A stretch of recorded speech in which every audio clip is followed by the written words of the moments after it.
মৃত্যু এমন এক জিনিস যা মা এবং বাবার কাছ থেকে বিচ্ছিন্ন করে দেয়। মৃত্যু এমন এক জিনিস যা ভাই বোনের কাছ থেকে বিচ্ছিন্ন করে দেয়।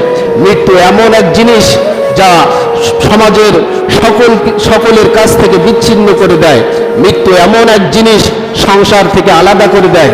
মৃত্যু এমন এক জিনিস পরিবারের সকলেরই কাছ থেকে বিচ্ছিন্ন করে দেয়। উপস্থিতি কোরআনে কারীম থেকে ছোট্ট একটি আয়াতে কারিমা তেলাওয়াত করেছি।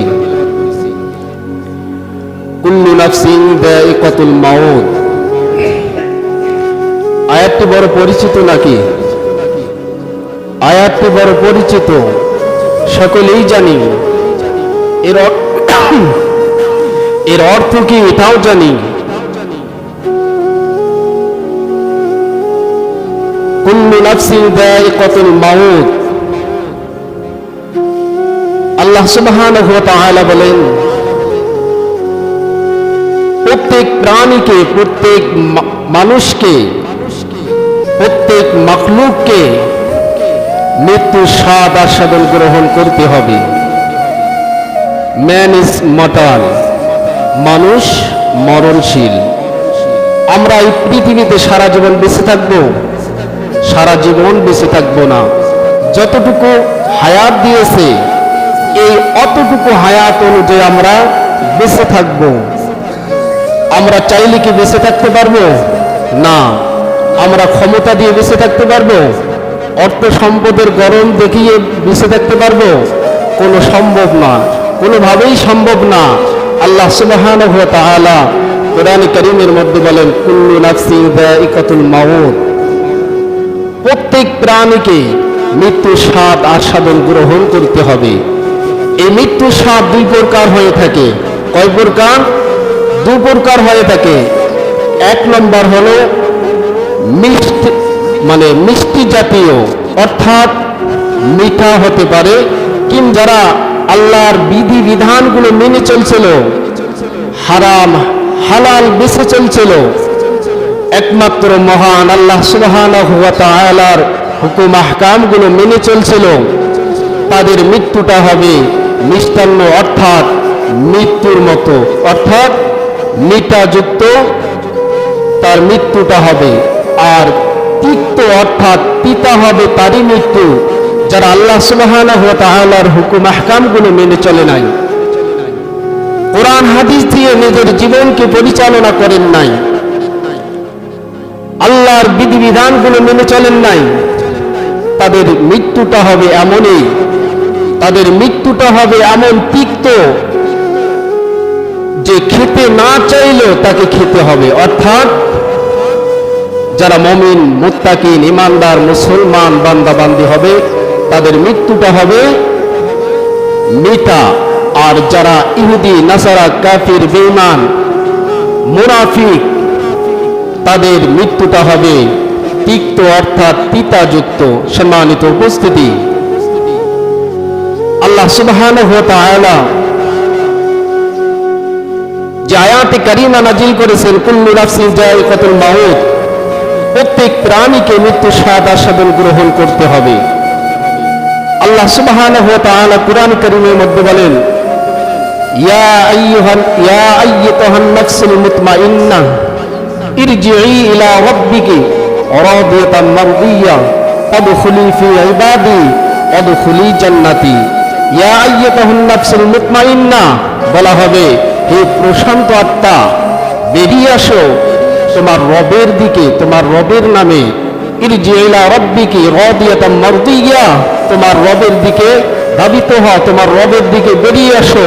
ওয়াদখুলি ফি ইবাদি ওয়াদখুলি জান্নাতি, জান্নাতের সুসংবাদ নাও, জান্নাতের দিকে আসতে থাকো। সম্মানিত উপস্থিতি, যারা মুমিন মুত্তাকিন হবে তাদেরকে এভাবে সম্বোধন করা হবে। আর যারা কাফির, মুশরিক, ইহুদি, নাসারা হবে, তাদের কি অবস্থা হবে? হাদিস শরীফের মধ্যে এসেছে যে একজন ভালো ব্যক্তি মৃত্যুটা কত কষ্ট, কত যন্ত্রণাদায়ক। ৭০টা উট চামড়া ছিলানো যে যন্ত্রণাদায়ক হয়, এই সমপরিমাণ তার কষ্ট হবে সম্মানিত উপস্থিতি। আর যারা কাফির মুশরিক ইহুদি নাসারা হবে তাদের মৃত্যুটা কত কষ্ট হবে। ধরে নেন, আমি একটা উদাহরণ দিয়ে থাকি যে এই আঙ্গুলটা থেকে যদি আপনি অবশ করতে চান, এই আঙ্গুলটাকে যদি অবশ করতে চান, তাহলে এখান থেকে এই আঙ্গুলটার উপর আঘাত করতে করতে তারপরে সমস্ত আঙ্গুলটা অবশ হয়ে যাবে। একজন মানুষকে, একজন প্রাণীকে এই দেহের থেকে রূহটা যদি বের করে নিতে হয়, তাহলে এক পাশ থেকে শুরু করবে, অর্থাৎ পায়ের বুড়ি আঙ্গুল থেকে শুরু করবে, আঘাত করতে করতে রূহটা এমন পর্যায়ে নিয়ে আসবে গোটা শরীর অবশ হয়ে যাবে। কত কষ্ট হবে সম্মানিত উপস্থিতি। আল্লাহ সুবহানাহু ওয়া তাআলা বলেন যে মৃত্যু থেকে কেউ পালায়ন করতে পারবে, মৃত্যুর থেকে পালিয়ে বাঁচতে পারবে? এই কথা আল্লাহ সুবহানাহু ওয়া তাআলা বলেন, কুল ইন্নাল মাউতাল্লাযী তাফিরুনা মিনহু ফাইন্নাহু মুলাকীকুম।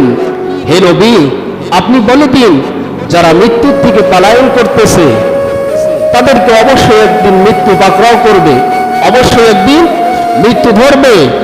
আল্লাহ সুবহানাহু ওয়া তাআলা আরো বলেন, আইনামা তাকুনু ইদরিকুমুল মাউতু ওয়ালা কুনতুম ফি বুরুজিম মুশাইয়্যিদা।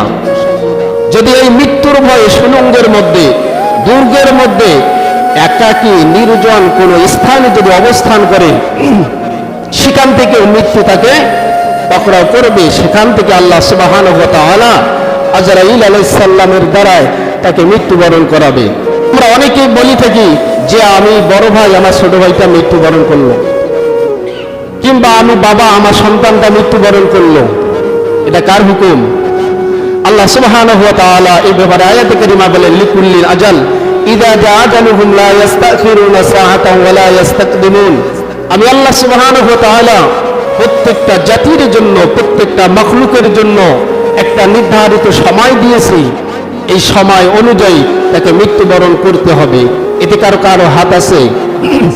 কারো হাত নাই। একমাত্র আল্লাহ সুবহানাহু ওয়া তাআলা জানেন যে কোন ব্যক্তির, কোন মাখলুকের কতটুকু হায়াত দিয়েছে, সেই আল্লাহ সুবহানাহু ওয়া তাআলাই জানেন। কেউ ভূমিষ্ঠ হওয়ার সঙ্গে সঙ্গে মৃত্যুবরণ করেন, 2-1 সেকেন্ড থাকেন, শুধু ওয়া বলে চিৎকার দিল নেই শেষ। আবার কেউ 100 বছরও পেরিয়ে যায়, আবার কেউ 60-70 বছর, আবার কেউ 40 বছর। এটা আল্লাহ সুবহানাহু ওয়া তাআলাই নির্ধারণ করে দেন। এজন্য আল্লাহ সুবহানাহু ওয়া তাআলা বলেন, লিকুল্লিল আজাল ইযা জা আজালুহুম লা ইস্তাখিরুনা সাআতান ওয়া লা ইস্তাকদিমুন। আমি প্রত্যেকটা জাতির জন্য, প্রত্যেকটা মাখলুকের জন্য একটা নির্ধারিত সময় দিয়েছি।